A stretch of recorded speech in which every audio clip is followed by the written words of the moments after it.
الحمد لله الذي أنزل على عبده الكتاب ولم يجعل له عوجا وتبارك الذي جعل في السماء بروجا وجعل فيها سراجا وقمرا منيرا وأشهد أن لا إله إلا الله وحده لا شريك له وأشهد أن سيدنا ومولانا محمدا عبده ورسوله أما بعد فأعوذ بالله من الشيطان الرجيم بسم الله الرحمن الرحيم اهدنا الصراط المستقيم صراط الذين أنعمت عليهم صدق الله مولانا العظيم مولاي صل وسلم دائما أبدا على حبيبك خير الخلق كلهم. قابل احترام بزرگوں اور عزیز دوستو، آپ کو یاد ہوگا کہ پہلے یہ بات عرض کی گئی تھی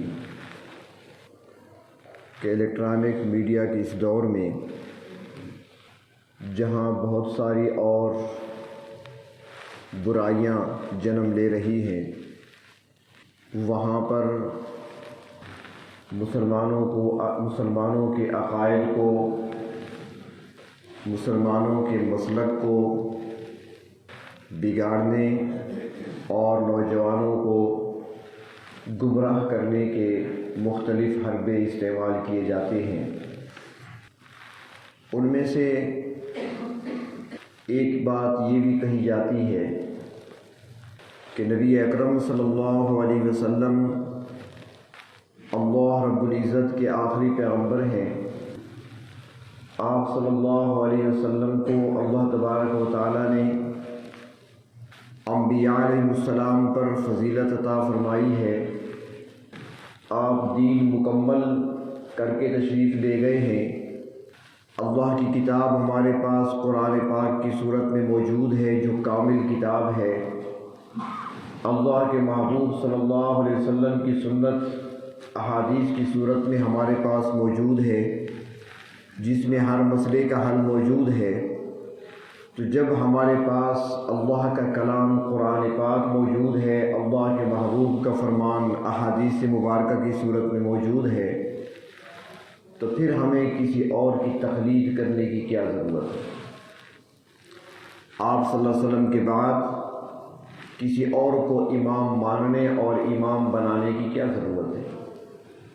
یہ ایک سوال اٹھتا ہے جوانوں میں، اور عام طور پر یہ بات اتنی سادہ سی ہے اور صاف سی ہے کہ ہر بندہ سوچنے لگتا ہے کہ بات تو ٹھیک ہے کہ جب ہمارے پاس قرآن بھی ہے، ہمارے پاس حدیث بھی ہے، تو پھر ہم دوسرے کی تقلید کیوں کریں، دوسرے کی پیروی کیوں کریں؟ تو یہاں پر یہ بات سمجھنے کی ہے. گزشتہ چند جمعہ خطبات میں تفصیل کے ساتھ اسی بات پر گفتگو ہوتی رہی ہے اسی عنوان سے، اور آج اس کو سمیٹنے کی کوشش کی جائے گی. بات اتنی ہے کہ اللہ رب العزت نے اس دین کو مکمل کر دیا نبی اکرم صلی اللہ علیہ وسلم پر. حج کے موقع پر عرفات کے میدان میں قرآن پاک کی آیت کو نازل فرمایا، الیوم اکملت لکم دینکم واتممت علیکم نعمتی ورضیت لکم الاسلام دینا. دین اسلام کو اللہ رب العزت نے پسند بھی فرما لیا اور اسے مکمل بھی کر دیا. اب دین میں ہے کیا؟ مکمل تو ہوا، اب اس میں ہمیں کیا دیا گیا؟ کیا اسے صرف قرآن کی صورت میں انسانیت کے حوالے کیا گیا، یا پھر قرآن اور سنت صرف یہ دو چیزیں انسانیت کو عطا کی گئی، یا اس کے علاوہ کچھ اور بھی دیا گیا؟ دین کی تکمیل کس طریقے سے ہوئی؟ تو جب ہم غور کرتے ہیں قرآن و حدیث میں ہم دیکھتے ہیں تو یہ بات صاف نظر آتی ہے کہ اللہ رب العزت نے قرآن کریم عطا فرمایا، اپنے محبوب صلی اللہ علیہ وسلم کے فرامین عطا فرمائے اس امت کو، اور پھر جو مسائل بعد میں پیدا ہونے والے تھے، وہ مسائل جو آئندہ پیش آنے والے تھے، ان مسائل کے حل کے لیے اصول بھی بتا دیے۔ اس کو ایسے نہیں چھوڑ دیا گیا۔ مثلا اس زمانے میں انجیکشن نہیں تھا، اب انجیکشن بعد کی ایجاد ہے تو کیا اس سے وضو ٹوٹے گا یا نہیں، اس سے روزہ ٹوٹے گا یا نہیں، یہ بعد کا مسئلہ ہے۔ اس کے لیے اصول بتا دیے۔ اس زمانے میں ہوائی جہاز کا سفر نہیں ہوتا تھا، اب انسان ہواؤں میں اڑتا ہے، اب انسان ریل گاڑی میں سفر کرتا ہے۔ تو اب نماز کا وقت ہوا تو اب کیا ہوائی جہاز میں نماز پڑھی جا سکتی ہے یا نہیں، یہ مسئلہ اس زمانے کا نہیں تھا، یہ بعد کا پیدا کیا ہوا مسئلہ ہے۔ نماز ابھی ادا ہوگی ہماری لاؤڈ سپیکر پر نماز پڑھائی جائے گی، تو کیا لاؤڈ سپیکر کی آواز اور تکبیرات پر جو نماز ادا کرتے ہیں مقتدی، کیا ان کی نماز ہو جائے گی یا نہیں، یہ مسئلہ بعد میں پیش آنے والا تھا۔ تو اللہ نے دین کو مکمل کیا، قرآن بھی عطا فرمایا، اپنے محبوب کا فرمان بھی عطا فرمایا، اور ساتھ ہی آئندہ پیش آنے والے مسائل کے حل کے لیے اصول بھی بیان فرما دیے کہ کن اصولوں کے تحت تم نے مسائل کا حل نکالنا ہے۔ اور پھر اللہ رب العزت نے اپنے محبوب صلی اللہ علیہ وسلم کو ایک مشن دے کر بھیجا۔ جب مشن مکمل ہوا، آپ دنیا سے تشریف لے جانے لگے، تو آپ نے سارا دین صحابہ کے حوالے کیا، سارے کا سارا دین آپ نے صحابہ کے حوالے کیا کہ اب باقی امت تک پہنچانے کا کام، ذمہ داری یہ ان کی ہے۔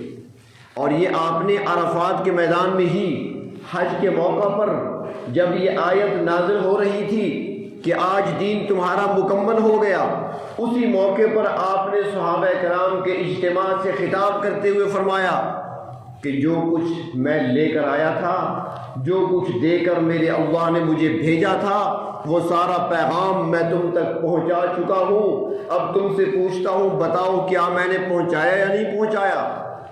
تو سارے کے سارے گواہی دینے لگے، اللہ کے محبوب قد بلغت الرسالہ وأدیت الامانہ، آپ نے امانت پہنچانے کا حق ادا کر دیا، آپ نے فریضہ رسالت کو ادا کرنے کا بھی آپ نے حق ادا کر دیا ہے۔ تو فرمایا کہ جب یہ حق میں ادا کر چکا ہوں، اب یہ تمہاری ذمہ داری ہے، جو یہاں پر موجود ہو اب غائبین تک پہنچانا یہ تمہارے ذمہ ہے۔ یہاں پر ایک بڑا عجیب جملہ ہے، لکھا ہے علماء نے، وہ فرماتے ہیں کہ جو نبی ہوتے ہیں وہ اللہ کی طرف سے انسانیت کی طرف آنے والے نمائندے ہوتے ہیں۔ جو نبی ہوتا ہے وہ اللہ کی طرف سے بندوں کی طرف آنے والے اللہ کے نمائندے ہوا کرتے ہیں۔ جتنے نبی بھی تشریف لائے وہ ترجمان ہوتے ہیں، نمائندے ہوتے ہیں، اللہ کا پیغام پہنچاتے ہیں انسانیت تک۔ تو اللہ تبارک و تعالیٰ نے جو اپنے نمائندے بھیجے ہیں انسانوں کی ہدایت اور رہنمائی کے لیے، تعداد کتنی ہے ان کی؟ 1,24,000۔ یہ تو سنا ہے نا آپ نے، انبیاء علیہ السلام کی تعداد 1,24,000 یہ نمائندے ہیں۔ اب جو صحابہ ہیں یہ کس مقام پہ کھڑے ہیں، اس کو بھی ذرا دیکھیں کہ جو نبی ہوتا ہے وہ اللہ کا نمائندہ ہوا کرتا ہے، اور جو صحابی ہے وہ اللہ کے محبوب کا نمائندہ ہے۔ اب دیکھیں ترتیب اللہ نے کیا رکھی، فرمایا میرے محبوب اگر میں نے اپنی طرف سے نمائندے انسان کی ہدایت کے لیے بھیجے، اگر ان کی تعداد 1,24,000 ہے، تو عرفات کے میدان میں حج کے موقع پر آپ جو پیغام نشر کر رہے ہیں، جن کے کاندھوں پر آپ ذمہ داری ڈال رہے ہیں کہ اب یہ میرا پیغام آگے تم نے پہنچانا ہے، ان کی تعداد بھی 1,24,000 ہے۔ اللہ کے نمائندے زمین پر 1,24,000 آخری نمائندے بن کر آئے اللہ کے محبوب صلی اللہ علیہ وسلم۔ آپ کے بعد کوئی نہیں آئے گا، نبوت ختم ہو گئی، اور جو میدان عرفات میں کھڑے تھے ان کی ذمہ داری اللہ کے محبوب صلی اللہ علیہ وسلم نے ان کے کندھوں پہ ڈال دی کہ اب یہ میرا مشن، میرا پروگرام، میرا پیغام تم نے آگے غائبین تک پہنچانا ہے۔ ان کو صحابہ کہا جاتا ہے۔ تو اللہ کے محبوب پر نبوت ختم ہوئی ہے اور صحابہ پر صحابیت ختم ہو گئی۔ اب قیامت تک کوئی صحابی نہیں بن سکتا، بس جنہوں نے بننا تھا وہ بن چکے، جن کے مقدر میں تھا ان کو وہ تاج پہنا دیے گئے، نبوت کا تاج جس کے سر پہ رکھنا تھا وہ رکھ دیا گیا۔ اب اللہ کے رسول صلی اللہ علیہ وسلم کے بعد کسی نبی نے پیدا نہیں ہونا۔ تو بہرطور اللہ کے رسول صلی اللہ علیہ وسلم دین حوالے کر گئے صحابہ کرام کے، کیونکہ آپ نے فرمایا نا کہ صلوا کما رأیتمونی اصلی، نماز پڑھو، کیسے پڑھو؟ فرمایا جس طرح مجھے دیکھتے ہو پڑھتے ہوئے، جیسے میں پڑھتا ہوں ایسے نماز پڑھو۔ اب وہ جو اعتراض کرنے والے ہیں، نوجوانوں کے ذہنوں کو خراب کرنے والے، وہ کہتی ہیں کہ دیکھو بھائی، اللہ کے رسول نے فرمایا، حدیث شریف ہے، اپنے کسی مولوی سے پوچھیں، کسی عالم سے پوچھیں، کسی مفتی سے پوچھیں، وہ کہے گا مستند حدیث ہے، مستند حدیث ہے کہ اللہ کے رسول نے فرمایا صلوا کما رأیتمونی اصلی، نماز پڑھو ایسے جیسے مجھے پڑھتے ہوئے دیکھتے ہو۔ جب اللہ کے رسول نے فرمایا کہ نماز ایسے پڑھو جیسے مجھے پڑھتے ہوئے دیکھتے ہو، آپ نے فرما دیا، تو پھر تم امام ابو حنیفہ کی طرف کیوں دیکھتے ہو؟ وہاں کیوں دیکھتے ہو؟ اللہ کے رسول کی طرف دیکھو۔ اب جوان کے پاس چونکہ سوال کا جواب نہیں ہو تو پریشان ہو جاتا ہے، کہتا ہے بات تو اس کی ٹھیک ہے، اللہ کے نبی نے فرمایا نماز ایسے پڑھو جیسے میں پڑھتا ہوں، اور یہ کہتے ہیں کہ ویسے پڑھو جس طرح امام صاحب نے لکھا ہے۔ اب یہاں پر بات سمجھیں کہ اللہ کے نبی نے فرمایا کہ نماز پڑھو ایسے جیسے میں پڑھتا ہوں، یہ کن سے کہا ہے؟ مجھے کہا ہے یا آپ کو کہا ہے؟ کس کو کہا ہے؟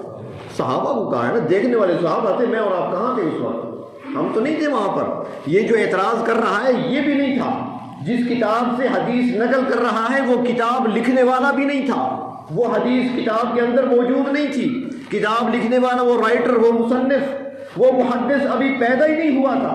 اللہ کے رسول نے فرمایا کہ مجھے نماز پڑھتے ہوئے جیسا دیکھتے ہو ویسے نماز پڑھو، تو صحابہ سے فرمایا، اور پھر عرفات کے میدان میں کیا فرمایا کہ جو کچھ سیکھ لیا ہے آگے پہنچاؤ۔ تو ہم تک دین کس نے پہنچایا؟ صحابہ نے پہنچایا۔ تو اللہ کے رسول صلی اللہ علیہ وسلم نے دین حوالے کیا صحابہ کے۔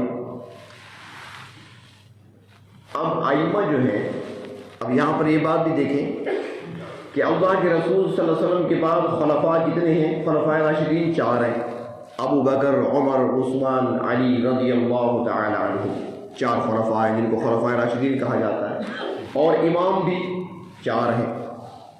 تو اب پہلے خلیفہ ہیں حضرت ابو بکر صدیق رضی اللہ تعالی عنہ، خلیفہ بنے، مسائل پیش آتے رہے، لوگوں کے مسائل تھے، انہوں نے کہاں سے حل کیا؟ قرآن و حدیث سے مسئلے کا حل نکالا۔ اس کے بعد فاروق اعظم تشریف لائے صدیق اکبر کے بعد مسند خلافت پر، ان کے پاس قرآن و حدیث موجود تھے، لیکن صدیق اکبر کے دور کے فیصلے بھی تھے، ان کو سامنے رکھ کر فیصلے کرتے رہے۔ اس کے بعد حضرت عثمان غنی رضی اللہ عنہ کا دور خلافت آیا، تو انہوں نے قرآن و حدیث کو بھی سامنے رکھا، صدیق و فاروق کے فیصلوں کو بھی سامنے رکھا۔ حضرت علی المرتضیٰ کا دور آیا تو حضرت علی المرتضیٰ نے قرآن و حدیث کو بھی سامنے رکھا، ابو بکر، عمر، عثمان رضی اللہ تعالی عنہم کے فیصلوں کو بھی سامنے رکھا۔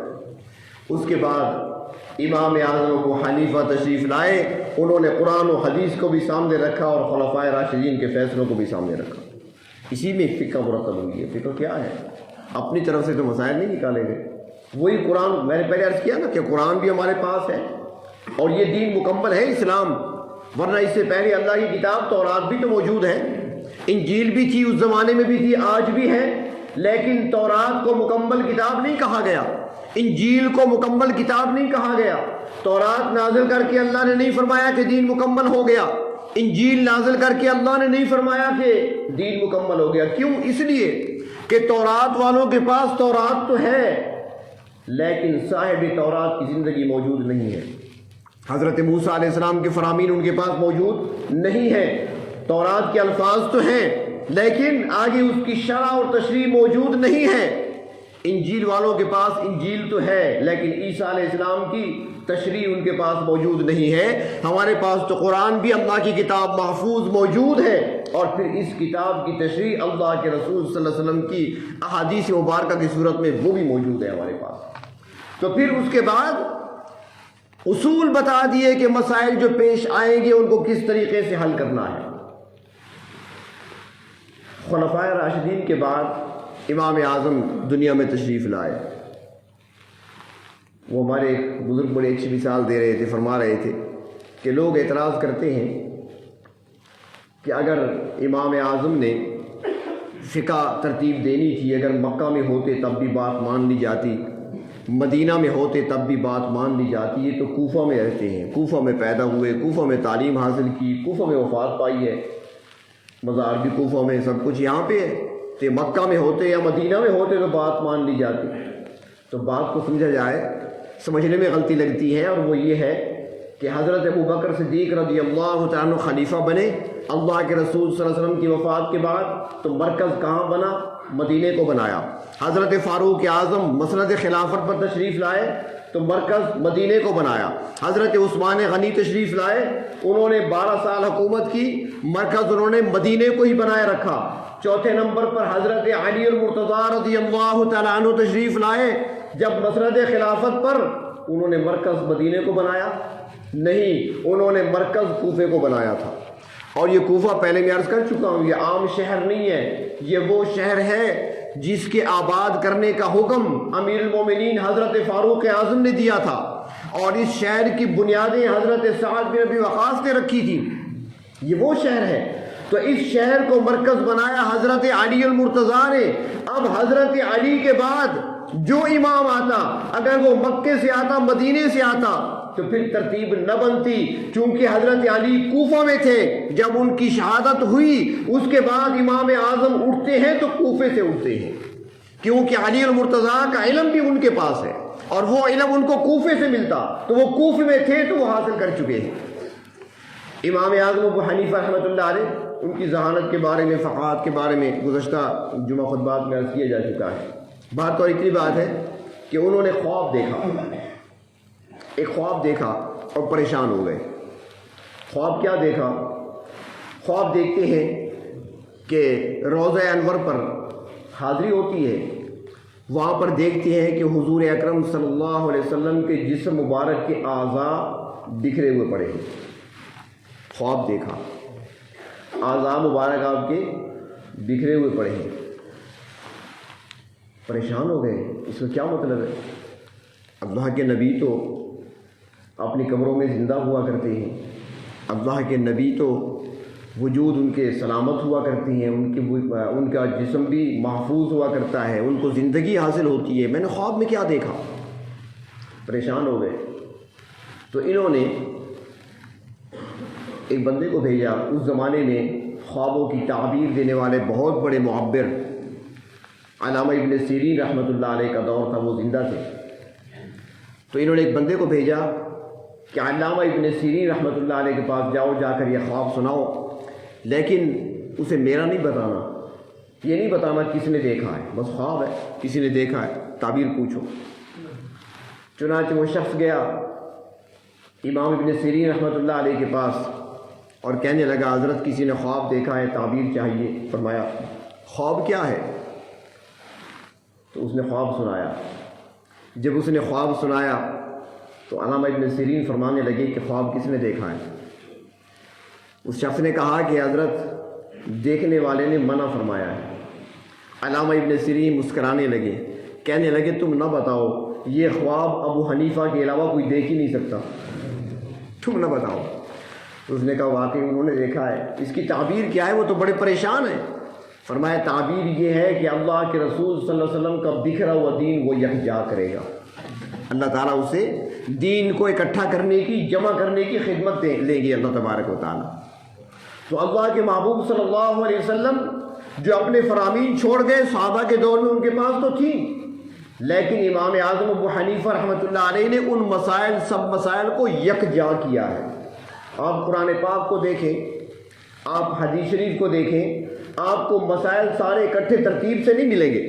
لیکن جب آئیں گے امام صاحب کے پاس تو وہاں پر ایک ترتیب ملے گی آپ کو، وضو بھی ترتیب میں، غسل کا طریقہ بھی سارا ترتیب میں، سارا یہ بھی جا کیا ہے، جمع کیا ہے۔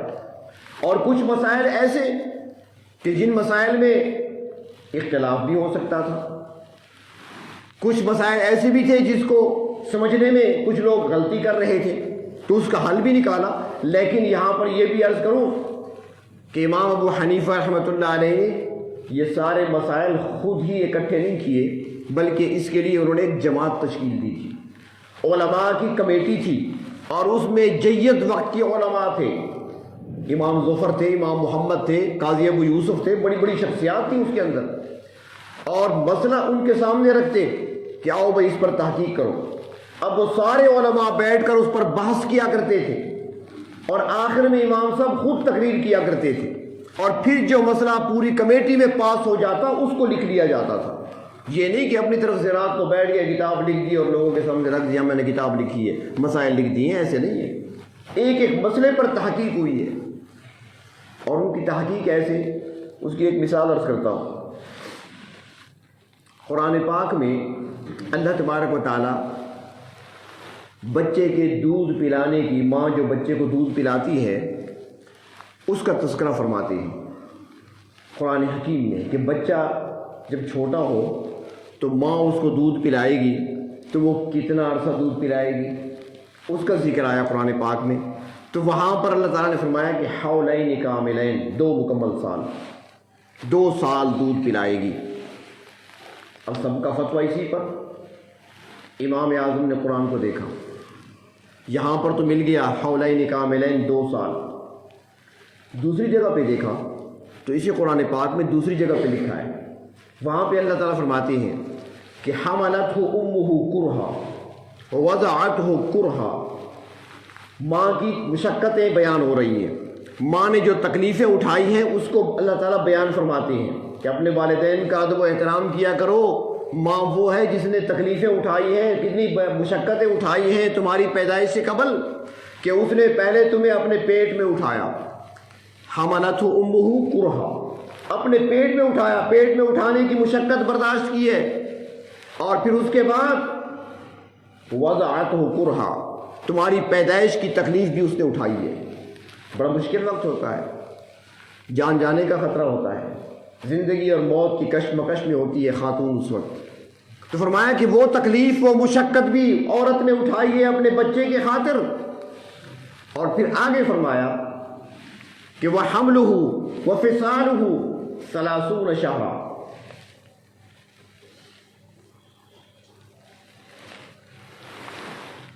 آگے اللہ تعالیٰ فرماتے ہیں کہ اس کو اٹھایا اور اس کو دودھ پلایا 30 مہینے، 30 شهرا، 30 مہینے۔ اب یہاں پر دوبارہ پہلے حمل کا ذکر تھا کہ حملتہ امہ، ماں نے پیٹ میں اسے رکھا، پالا، تکلیف اٹھائی۔ اب یہاں پر دوبارہ پیدائش کے بعد دوبارہ ذکر وہی آ گیا، وہی لفظ آ گیا، وحملہ، اور اسے اٹھایا۔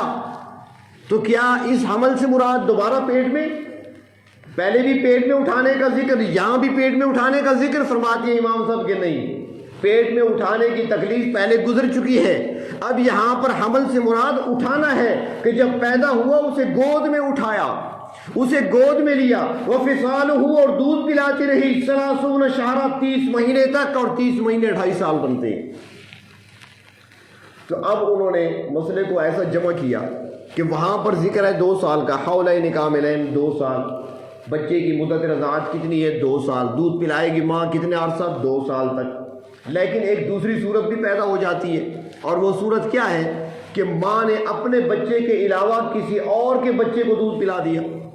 اس طرح سے ہو جاتا ہے، کسی اور کا بچہ، کسی کی ماں بیمار تھی، بچہ رو رہا تھا، اٹھایا اسے دودھ پلا دیا۔ آج کل تو خیر نہیں، اپنے بچوں کو نہیں پلاتی، دوسروں کو کیا پلائیں گی، آج کل تو دودھ خشک کرنے کے چکر میں ہوتی ہے۔ تو اس زمانے میں پلایا کرتی تھی عورتیں، جس سے رضاعت ثابت ہو جاتی تھی، رضائی بہن بھائی بن جایا کرتے تھے۔ پرانے لوگوں میں ہیں، لیکن نئے میں آپ کو کوئی نہیں ملے گا۔ تو فرمایا کہ اگر کسی اور کے بچے کو دودھ پلا لیا، وہاں مسئلہ پھر آگے حرمت کا چلتا ہے، نکاح اور رشتوں کے معاملے پیدا ہوتی ہیں۔ تو فرمایا کہ اپنے بچے کو دودھ پلانے کی عمر تو 2 سال رہے گی، 2 سال ہے، مگر کب تک یہ ثابت ہو سکتی ہے رضاعت اس کی اور حرمت کب ثابت ہوگی؟ فرمایا وہ 28 سال تک۔ اگر 28 سال کے اندر اندر کسی کو دودھ پلا دیا تو اس کے لیے رشتے حرام ہو جائیں گے، حرمت ثابت ہو جائے گی۔ ہاں 28 سال کے بعد 3 سال کا ہو گیا، کسی کا دودھ پی لیا تو پھر کچھ نہیں ہوگا، کوئی رشتے حرام نہیں ہوں گے پھر۔ تو ان مسائل کو اس انداز سے انہوں نے یکجا کیا۔ بلکہ ہم تو اتنے کمزور ہیں کہ کوئی اگر ہم سے سوال کر لے، بلکہ آپ کسی سے سوال کر لیں جو آپ پہ اعتراض کرتا ہے کہ بھئی امام اعظم ابو حنیفہ رحمۃ اللہ علیہ کی تقلید تم کیوں کرتے ہو؟ تمہیں تقلید کرنے کی کیا ضرورت ہے؟ کیا قرآن و حدیث میں سارے مسائل موجود نہیں ہیں؟ اور وہ آپ سے کہے کہ اس کے بارے میں مجھے ثبوت چاہیے، تو آپ اس سے کہیں کہ بات یہ ہے کہ قرآن پاک پڑھتے ہو نا، نماز میں سورۃ فاتحہ پڑھتے ہو، قرآن پاک میں جب کھولو گے تو سب سے پہلی سورۃ فاتحہ ہی نظر آئے گی، اور قرآن پاک کا جو آغاز ہوگا وہ اللہ تبارک و تعالیٰ کی حمد سے شروع ہوگا، الحمدللہ۔ اب ان سے پوچھو کہ بھائی یہ بتاؤ کہ یہ الحمد کے اوپر زبر ہے یا یہاں پر زیر بھی لگ سکتی ہے؟ اسے ہم الحمد پڑھیں گے یا الحمد پڑھیں گے؟ وہ کہے گا نہیں الحمد پڑھیں گے۔ اچھا اس پر پیش لگا سکتے ہیں، الحمد پڑھ سکتے ہیں؟ وہ کہے گا نہیں، نہ پیش لگا سکتے ہو نہ زیر لگا سکتے ہو، زبر ہی لگے گی۔ تو کیا اللہ تبارک و تعالیٰ نے جب قرآن اتارا تھا تو زبر تھی اس پر؟ وہ کہے گا نہیں۔ اللہ کے رسول صلی اللہ علیہ وسلم کے دور میں قرآن پاک لکھا گیا تھا، اس پر زبر تھی؟ وہ کہے گا نہیں۔ صحابہ کرام نے قرآن پاک کو لکھا اور اس پر زبر لکھی تھی؟ جواب ہوگا نہیں۔ اللہ تعالیٰ نے زبر کو نہیں اتارا، اللہ کے رسول نے زبر نہیں بتائی، نہیں لکھی، صحابہ کرام نے زبر نہیں لکھی، تو زبر کہاں سے آ گئی؟ بھئی آپ کے بعد حجاج بن یوسف جو کہ گورنر تھا کوفے کا، اس کے فرمان پر، اس کے حکم پر ایک ٹیم مقرر کی گئی، انہوں نے زبر زیر پیش ڈالی ہے، تو یہاں پر زبر ڈالی گئی ہے، ہم اس کو زبر پڑھتے ہیں، الحمد پڑھتے ہیں، الحمد نہیں پڑھ سکتے، الحمد نہیں پڑھ سکتے، زبر پڑھتے ہیں۔ اچھا یہ بتاؤ حجاج بن یوسف کے حکم سے کام ہوا؟ حجاج بن یوسف کتنا متقی تھا، کتنا متقی تھا، کتنا دیندار تھا، بھئی وہ تو 1 لاکھ انسانوں کا قاتل تھا، تو کیا صحابہ کرام کا شاگرد تھا؟ نہیں، وہ تو صحابہ کرام کا بھی قاتل ہے، اس نے تو صحابہ کرام کو بھی شہید کیا۔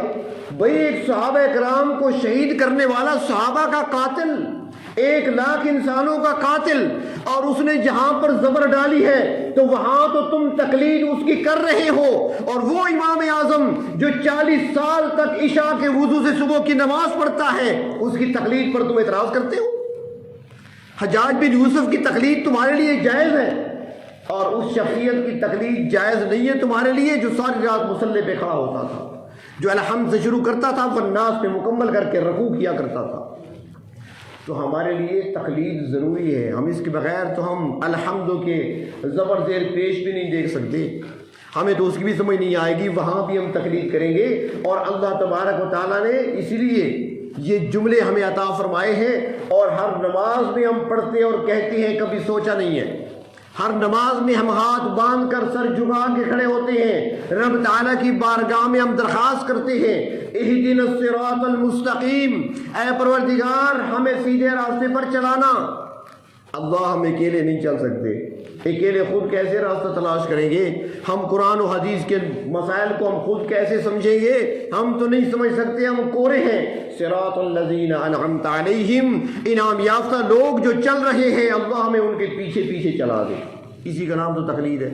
نماز میں اللہ سے مانگتے ہیں، سلام پھیرنے کے بعد انکار کر دیتے ہیں، نماز میں خود کہتے ہیں اللہ ہم اکیلے کیسے کریں، ہم تو نہیں کر سکتے، ہمارے اندر وہ استعداد تو نہیں پائی جاتی، ہمارے اندر وہ صلاحیت نہیں ہے۔ ہر بندہ نہ قرآن کے مقصد کو سمجھ سکتا ہے، نہ حدیث کے مطلب کو سمجھ سکتا ہے۔ مثال کے طور پر ابھی 2-3 دن پہلے کی بات ہے، ایک ساتھی نے ایک حدیث شریف بھیجی میرے پاس۔ اس حدیث شریف میں یہ تھا کہ آپ صلی اللہ علیہ وسلم نے ارشاد فرمایا کہ صبح کے آپ نے فرمایا کہ طلوع آفتاب کا انتظار نہ کرو کہ جب طلوع ہو تو پھر فوراً نماز پڑھ لو تم، یا غروب ہونے لگے اور جب غروب ہو تو فوراً نماز پڑھ لو، ایسا نہ کیا کرو۔ اس نے مجھے حدیث لکھی. اور مزے کی بات ہے جو مجھے بھیجنے والا ہے وہ خود مولوی ہے اور درس دیتا ہے. اس دن اس نے درس دینا تھا اور یہ حدیث اس نے پڑھنی تھی وہاں پر. تو مجھ سے پوچھنے لگا کہ یہاں پر جو صبح کا ذکر ہے اس سے مراد تو اشراق ہے اور یہ سورج غروب ہونے کے وقت سے کیا مراد ہے. اس نے مجھ سے سوال کر دیا, حدیث بھی بھیج دی, ساتھ اس نے وائس بھی کر دیا کہ مجھے ذرا یہ بتا دیں, مہربانی ہوگی کہ صبح تو فرمایا کہ طلوع کا انتظار نہ کرو, یعنی کہ طلوع کے فوراً بعد نماز نہ پڑھو, اور پھر فرمایا کہ غروب جب ہونے لگے یا غروب ہو جائے تو اس وقت تک نہ بیٹھے رہو, بیٹھنے سے روکا گیا. تو یہاں ایک تو اشراق ہے, اس کا مطلب, تو میں نے اس سے کہا, میں نے کہا اشراق سے کیا مراد ہے آپ کی, آپ کیا سمجھیں. اس نے کہا میں یہ سمجھاؤں کہ اس حدیث میں بتایا گیا ہے کہ جب سورج طلوع ہو جائے تو فوراً اشراق کے نفل نہ پڑھو بلکہ کچھ دیر انتظار کرو. میں نے کہا وہاں تو لکھا ہے کہ نہ بیٹھے رہو اور تم کہتے ہو کہ بیٹھے رہو, یہ کیسی بات کر رہے ہو. پھر میں نے اسے سمجھایا, اللہ کے بندے پہلے سمجھو, پتہ نہیں آپ کہاں سے اور کیسے پڑھے ہیں. بات یہ ہے کہ یہاں پر اشراق کی بات نہیں ہو رہی, یہاں پر صبح اور عصر کی نماز کی بات ہو رہی ہے کہ ایسے نہ ہو کہ تم بیٹھے رہو جب سورج طلوع ہونے لگے اس وقت صبح کی نماز کے لیے کھڑے ہو جاؤ, اور پھر عصر کے بیٹھے رہو, گپے مارتے رہو, مذاق کرتے رہو, وقت ضائع کرتے رہو, جب سورج غروب ہونے لگے تو اس وقت عصر کی نماز پڑھو. فرمایا ایسا نہ کرو, اپنے وقت پہ نماز ادا کیا کرو. یہ صبح کی نماز اور عصر کی نماز ہے, نہ کہ اشراق کی نماز ہے. یہ فرض نمازوں کی بات ہو رہی ہے. تو اب ان احادیث کو سمجھنے کے لیے استاد کی ضرورت, بغیر استاد کے کوئی نہیں سمجھ سکتا. اس کا حل کیا نکلے گا, بلکہ وہ لوگ جن پر قرآن حکیم نازل ہو رہا تھا, جس کے زمانے میں ان کی زبان میں نازل ہو رہا تھا, وہ بھی بعض موقع پر نہ سمجھ سکے. رمضان شریف کے بارے میں اللہ تبارک و تعالیٰ نے حکم دیا کہ اب تم کھا پی سکتے ہو کس وقت تک, کہ جب تک سفید اور سیاہ ڈورے میں تمیز نہ ہو جائے. حتیٰ یتبین لکم الخیط الابیض من الخیط الاسود, سورۃ بقرہ میں. سفید اور سیاہ ڈورے میں تمیز جب تک نہ ہونے لگے اس وقت تک کھاتے پیتے رہو, جب تمیز ہو جائے تو کھانا پینا بند کر دو, روزہ شروع ہو گیا تمہارا. اب ایک صحابی ہیں, عرب کے رہنے والے, عربی زبان بولنے والے, عربی زبان جاننے والے, قرآن انہی کی زبان میں اتر رہا ہے. اس نے جب یہ آیت سنی تو اس نے ایک کالا دھاگا لے لیا, ایک سفید دھاگا لے لیا, 2 ڈوریاں لے لی, اپنے سرانے کے نیچے رکھ دی. رمضان کا مہینہ ہے, وہ کھاتے پیتے رہتے تھے اور ان دھاگوں کو دیکھتے رہتے تھے. پتہ نہیں چلتا تھا, اندھیرا ہوتا تھا, لائٹیں تو تھی نہیں, بھئی سیاہ کون سا ہے سفید کون سا ہے. جب پتہ چل جاتا کہ یہ سیاہ ہے یہ سفید ہے, تمیز ہو جاتی, کھانا پینا بند کر دیتے. اللہ کے رسول صلی اللہ علیہ وسلم کو بتایا گیا کہ وہ شخص تو ایسا کر رہا ہے اس آیت کے نازل ہونے کے بعد. آپ نے اسے بلایا, فرمایا کہ ساری دنیا تمہارے تکیے کے نیچے دھاگے دیکھنے کے لیے آئے گی. کیا مطلب ہے تمہارا؟ اس سے مراد یہ دھاگے نہیں ہے, اس سے مراد رات کی سیاہی اور صبح کا اجالا ہے. اس سے یہ مراد ہے مشرق کی طرف دیکھو, جب دین کی سفیدی محسوس ہونے لگے, رات کا اندھیرا جانے لگے, جس کو صبح صادق کہتے ہیں, تو اس وقت تک تم کھا پی سکتے ہو, اس کے بعد روزہ بند کر لو. اس کا یہ مطلب نہیں ہے کہ 2 دھاگے کالا اور سفید اپنے سرانے کے نیچے رکھ دو. تو بغیر استاد کے تو نہیں سمجھا جا سکتا. اگر اتنا آسان ہوتا تو اللہ تبارک و تعالیٰ قرآن حکیم کو بیت اللہ کی چھت پر نازل کر دیتے, آؤ بھائی فٹ اسٹیٹ کراؤ اور پڑھو, مطالعہ کرو. اس کا آسان تو نہیں ہے. اللہ نے اپنے رسول کو ساتھ بھیجا سمجھانے کے لیے. اگر قرآن متن کی صورت میں نازل ہوا ہے تو شرع اللہ کے محبوب کی فرامین ہے, آپ کی حدیث ہے, آپ نے سمجھایا, ایک ایک نکتہ سمجھایا ہم نے. اور جیسے کہ پہلے عرض کیا تھا کہ وحی 2 قسم کی ہے. ایک وحی وہ ہے جس کی تلاوت کی جاتی ہے, ایک وحی وہ ہے جس کی تلاوت نہیں کی جاتی. ہیں دونوں وحی اللہ کی طرف سے نازل کرتا ہے. جس کی تلاوت کی جاتی ہے اس کو قرآن کہتی ہیں, اور جس کی تلاوت نہیں کی جاتی اس کو حدیث کہتے ہیں. کیونکہ اللہ کے نبی اپنے طور پہ نہیں بولا کرتے, وما ينطق عن الهوى ان هو الا وحی یوحى, اللہ کے حکم سے ہی بولا کرتے ہیں. تو وہ بھی وحی ہوتی ہے. تو قرآن پر بھی ایمان اور حدیث پر بھی ایمان ہوگا. اور پھر اس کے بعد اللہ رب العزت نے جو راستہ کھلا رکھا ہے جدید مسائل کے لیے, کہ جو مسائل پیش آئیں گے تو اس کے لیے اللہ رب العزت نے اور اللہ کے رسول نے اصول بیان کر دیے کہ ان اصولوں کی روشنی میں تم نے مسائل کا حل نکالنا ہے. اور پھر اسی کے تحت جو مجتہدین ہیں وہ اس کا حل نکالتے ہیں, اور اسی کے مطابق پھر وہ مسائل امت کے سامنے پیش کیے جاتے ہیں. تو اللہ رب العزت نے اس نسبت سے اس دین کو مکمل کر دیا ہے۔ قرآن بھی دیا، اللہ نے اپنے محبوب کی احادیث بھی امت کو دی ہیں، اور ساتھ ہی اللہ نے اصول بھی بیان فرما دیے۔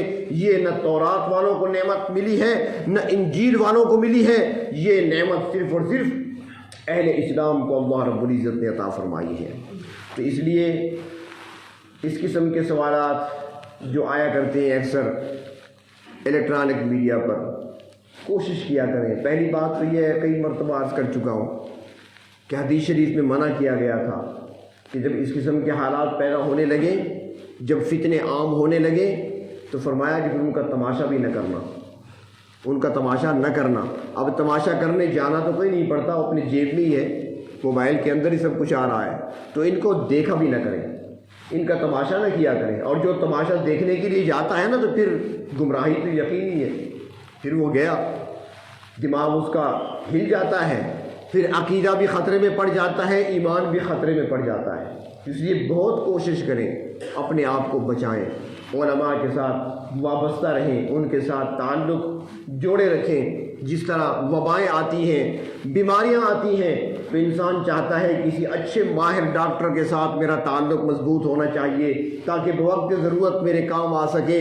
جس طرح اپنی جسمانی حفاظت کی خاطر ڈاکٹر کے ساتھ رابطہ رکھتے ہیں، تعلق رکھتے ہیں، اسی طرح اپنے روحانی بقا کی خاطر، اپنی روحانی قوتوں کو بچانے کی خاطر کسی نیک متقی عالم دین کے ساتھ اپنا تعلق مضبوط رکھیں۔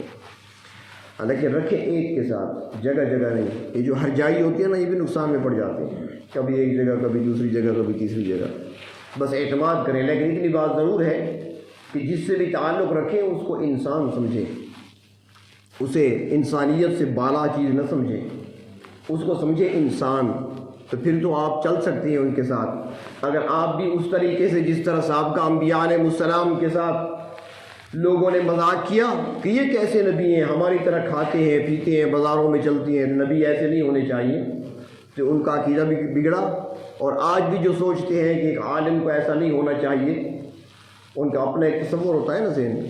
ہمارے پاکستان کے گزرے ہیں، بہت بڑی شخصیت گزری ہے، ایک نام تھا ان کا، شیخ الحدیث تھے حضرت مولانا موسیٰ خان روحانی بازی رحمۃ اللہ علیہ۔ تعلق تو ان کا ہمارے ضلع سے ہے، لیکن زندگی انہوں نے لاہور میں گزاری ہے۔ جامعہ اشرفیہ میں شیخ الحدیث تھے، ابو داؤد شریف پڑھایا کرتے تھے اور ترمذی شریف بھی پڑھایا کرتے تھے۔ تو انہوں نے بڑی کتابیں لکھی ہیں، عربی میں بھی کتابیں لکھی ہیں، زیادہ تر ان کی کتابیں عربی زبان میں ہیں۔ اللہ نے بڑا فن دیا تھا، مہارت دی تھی ان کو، عشق رسول سے ان کا سینہ لبریز تھا۔ تو ایک مرتبہ ان کی کتابیں جب سعودیہ پہنچی تو وہاں پر ایک نوجوان تھا، مدینہ منورہ کا رہنے والا، عرب تھا، اس کا تعلق تھا ایک پاکستانی جوان سے۔ وہاں پر دیکھے ہوں گے آپ نے، جو حضرات گئے ہیں وہ جانتے ہیں، وہاں پر خدمت والے ہوتے ہیں مسجد کے اندر، تو پاکستانی تھا کوئی، تو اس کے ساتھ اس عرب جوان کا کچھ دوستانہ تھا۔ تو ایک دن اس کے پاس آئے، اسے کہتا ہے کہ پاکستانی بھائی یہ بتاؤ کہ پاکستان میں ایک مولانا موسیٰ خان ہے، ان کو جانتے ہو؟ اس نے کہا جی جانتا ہوں، آتے رہتے ہیں عمرے پر۔ تو کہنے لگا کیوں، آپ کیوں پوچھ رہے ہیں؟ اس نے کہا یار میں ان کے 2 کتابیں پڑھی ہیں، 1-2 قصیدے پڑھے ہیں، قصیدہ توبہ ہے ان کا مشہور ہے، اللہ تبارک و تعالیٰ کے اسماء مبارکہ کو منظوم شکل میں پیش کیا ہے۔ اور اس طریقے سے برکات مکیہ کے نام سے ان کی کتاب ہے، جس کے اندر اللہ کے رسول صلی اللہ علیہ وسلم کے اسماء مبارکہ یکجا کیے ہیں منظوم شکل میں۔ تو اس نے وہ دیکھی تھی، اس نے کہا یار میں نے ان کی کتابیں دیکھی ہیں، ان کے قصیدے دیکھے ہیں، بڑا مزہ آیا، اللہ نے بڑا مقام دیا، بڑا مرتبہ دیا ہے۔ تو ایک کام کرے میرا کہ جب بھی وہ دوبارہ یہاں آئے نا تو مجھے ضرور بتانا، میں ان کی زیارت کروں گا۔ اس پاکستانی دوست نے کہا ٹھیک ہے، جب آئیں گے بتاؤں گا۔ کچھ عرصہ گزرا، مولانا موسیٰ خان رحمۃ اللہ علیہ عمرے کے لیے تشریف لے گئے۔ جب یہ مدینہ منورہ پہنچے، اس پاکستانی خدمت کرنے والے کی نظر پڑ گئی، دیکھ لیا، اس نے فوراً اپنے ساتھی کو فون کیا، یار جلدی آؤ، مولانا موسیٰ خان تشریف لائے ہیں، مسجد میں بیٹھے ہیں اس وقت، اب یہ مجھے پتہ نہیں کتنے دن ان کا قیام ہوگا، شاید چلے جائیں جلدی، اگر ملنا ہے تو آ جاؤ۔ عصر کی نماز کے بعد وہ عرب نوجوان پہنچ گیا۔ اس نے کہا کہاں ہے مولانا موسیٰ خان؟ بتایا وہ سامنے بیٹھے ہیں۔ اس نے ایسے دیکھا، کچھ دیر دیکھتا رہا، اس کے بعد چل پڑا۔ اس پاکستانی نے پوچھا بھائی کہاں چلے؟ آپ نے کہا تھا بڑا شوق تھا، ملوں گا، زیارت کروں گا، وہ سامنے بیٹھے ہیں، ملو نا، ملاقات کرو، اکٹھے چلتے ہیں۔ اس نے کہا نہیں بس ہو گیا۔ اس نے کہا ملتے نہیں؟ اس نے کہا نہیں ملتا، چلا گیا۔ دوسرا دن ہوا، وہی عرب نوجوان آیا بڑا پریشان مسجد نبوی میں، اپنے ساتھی سے کہتا ہے مولانا موسیٰ خان کہاں ہے؟ اس نے کہا میں نے تو نہیں دیکھا، آج شاید کہیں اور کسی اور طرف نماز پڑھی ہوگی یا کہیں اور تشریف لے گئے ہوں گے، میں نے نہیں دیکھا۔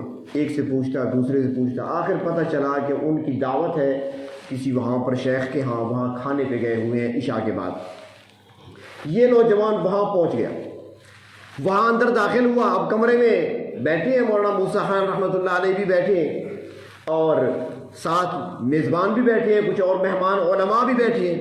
یہ جا کر سلام کر کے جوتیوں والی جگہ پہ بیٹھ گیا۔ جب ان کو دیکھا تو مولانا موسیٰ خان کی نظر پڑ گئی، فرمایا بیٹا کیوں بیٹھے ہو؟ جوتے اتارو، اندر آ جاؤ، یہاں جاؤ۔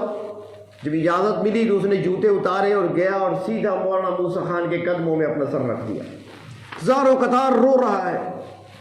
حضرت فرماتے ہیں بیٹا کیا ہوا؟ عربی میں بات ہو رہی ہے، کیا ہو رہا ہے تمہیں؟ وہ کہنے لگا حضرت مجھے معاف کر دیں۔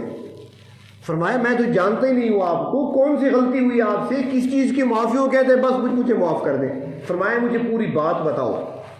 تو وہ نوجوان اٹھ کر بیٹھا، وہ کہنے لگا جی میں عرب کا رہنے والا ہوں، مدینے کا رہنے والا ہوں، یہاں کا باسی ہوں، یہاں کا باشندہ ہوں، آپ کی کتابیں پڑھی تھی، ایک شوق تھا دل میں کہ آپ کی زیارت کروں گا، ملاقات کروں گا۔ کل میرے ساتھی نے بتایا کہ آپ تشریف لائے ہیں تو میں بڑے شوق سے آیا، لیکن جب وہاں پہنچا تو میرے جو خیال میں، میرے تصور میں جو شخصیت تھی آپ اس کے خلاف تھے، کیونکہ میرے خیال میں تھا فقیر سا بندہ ہوگا، لمبا سا جبہ ہوگا، سر پہ 5-10 روپے کی ٹوپی ہوگی، لیکن جب میں نے دیکھا تو آپ کا مایا لگا ہوا کاٹن کا سوٹ تھا، آپ کے سر پہ سفید چمکتی ہوئی بڑی بھاری پگڑی تھی، آپ کا یہ سوٹ دیکھا میں نے، آپ کا لباس دیکھا میں نے، تو میں نے کہا یہ فقیر نہیں ہو سکتا، یہ عالم نہیں ہو سکتا۔ میرے دل میں یہ کدورت پیدا ہوئی، وہاں سے چلا آیا، میں آپ سے ملا نہیں۔ لیکن بات یہ ہوئی کہ جب رات کو سویا، اللہ کے رسول کی زیارت ہوئی اور اللہ کے محبوب نے بڑے غصے میں فرمایا کہ تجھے میرا موسیٰ خان اچھا نہیں لگا، مجھے تم اچھے نہیں لگتے، مدینے سے نکل جاؤ، لہذا مجھے معاف کر دو ورنہ مدینے والا مجھے مدینے میں رہنے نہیں دے گا۔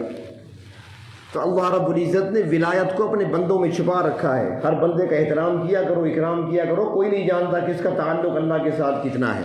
ظاہری شکل کو نہ دیکھا کرو، ظاہری صورت کو نہ دیکھا کرو، ظاہری لباس کو نہ دیکھا کرو۔ اور ویسے بھی علماء کے لیے حکم تو یہی ہے، بلکہ سب کے لیے ہے کہ اللہ نے جس کو عطا فرمایا ہو، نعمتیں ملی ہوں، نعمتوں کا اظہار ہونا چاہیے جسم پر۔ فقیر بن کر بندہ نہ رہے، بلکہ باعزت بن کر رہے، معزز بن کر رہے، اچھا لباس پہنے، یہی سنت ہے۔